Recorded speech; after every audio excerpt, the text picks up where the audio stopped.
This week, you are each going to create a Google form. You can use this tool as an assessment, or you can use this for other things, like collecting data for other projects. If you're doing a master's thesis and you need to collect data, this is a great tool to collect that data quickly from many people. So here's how you get started. Go into your Google Drive account and touch Create. Click on Form, and the first thing that will happen is we'll ask you to name the form. And I'm going to name this Assessment because this is going to actually be your assessment tool for assessment later. You get to pick your theme, what you want it to look like. Let's pick this for spring. And now you have this template. So the first question I always put in there is name, so that I'll know whose it is. And then you get these choices. Do you want it to be a text, paragraph text, multiple choice, check boxes, choose from a list, scale. So we have all these different choices of questions. I'm going to choose text for this one, and I'm going to make it a required question. When you make it a required question, they cannot get out of the form until they answer it.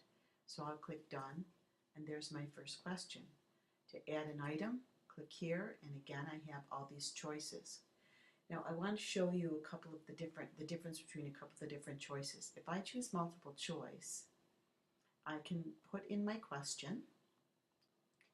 So I put my question in there, and I'm going to make this a required question. One thing that I learned from doing it wrong is don't click in what the right answer is. For some reason, I don't even know why that's there, but that'll show for the students, and we don't want that to show. So we're going to click Done, and there's the multiple choice question. Let's try a checkbox question. Checkbox questions are used when you want to have multiple answers, or when students can check more than one thing, just like we do in our checklist every week. So for this question, it looks like a multiple choice question, but you see there's check boxes instead of circles, so that students can choose more than one answer. In this case, which tools can provide students with immediate feedback? There's 3 correct answers here. Nearpod can do that, Today's Meet, and Let's Get It. With Google Forms, they don't get immediate feedback. You have to give them feedback after they put it in. So if I make that a required question, and then I can press Done. To be clear, you may want to tell your students to check all that applies so they know that they can check more than one right answer. So that's the check boxes. Let's look at another type of question, choose from a list. In this question, what they're going to see is the drop-down arrow. So everything that you put here is going to be in the drop-down menu that they have to choose from. So let's try one of them. So I've typed in my question. Here are my 2 possible answers. I'm going to make it required. We won't be able to see it until we see the actual form, what that looks like. Oh, that's wrong. Here's the question, and this is what. So this is what that question will look like, and the students will have to click here and check one of those answers. Another type of question is this grid or a scale. Let's look at scale. So you can see here I put in my question and I made my scale 1 to 5, 1 being not likely, 5 being very likely, and then I'll say required question here, and this is what it will look like. So students will click in one of those. Now let's say you are doing some research and you want to collect a lot of questions and answers, like I had with like I had here when I gave you the fair use and copyright. I wanted the same answers, and I had several questions with the same answers. So rather than put in those answers over and over again, I used the grid. So this is how you do the grid.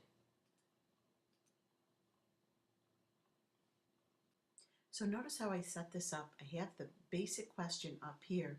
These are the possible answers, formative, summative, or could be both.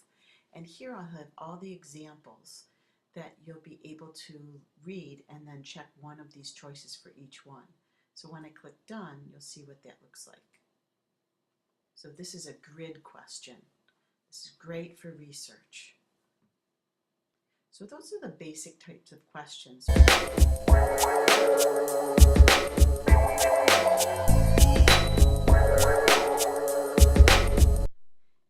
assessment based on your presentation. So after the students in our class watch your video that's on VoiceThread, they will have a few questions to answer, and you can check for understanding to see if they understood your presentation. Once you complete your assessment, now you have to send it to someone. This is how you can get the link. You can put whatever you want here. Your response has been recorded, or congratulations, you finished this, whatever you want here.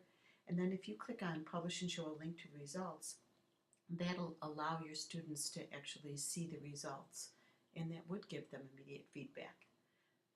So then you'll click on send this form and you'll get the link. This is the link to share, or what I use a lot is use this embed code, and that will embed it right on the website if you wanted your students to see the form right on your website.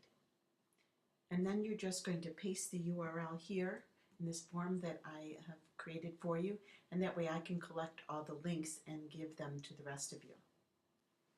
So how do you see the responses once the responses come in? This is how you do it. You click on View Responses here, and then it will go to the spreadsheet that has the responses for your assessment. So your task this week is to create an assessment in Google Forms that goes with your presentation and submit the link to us so that we can all take your assessment.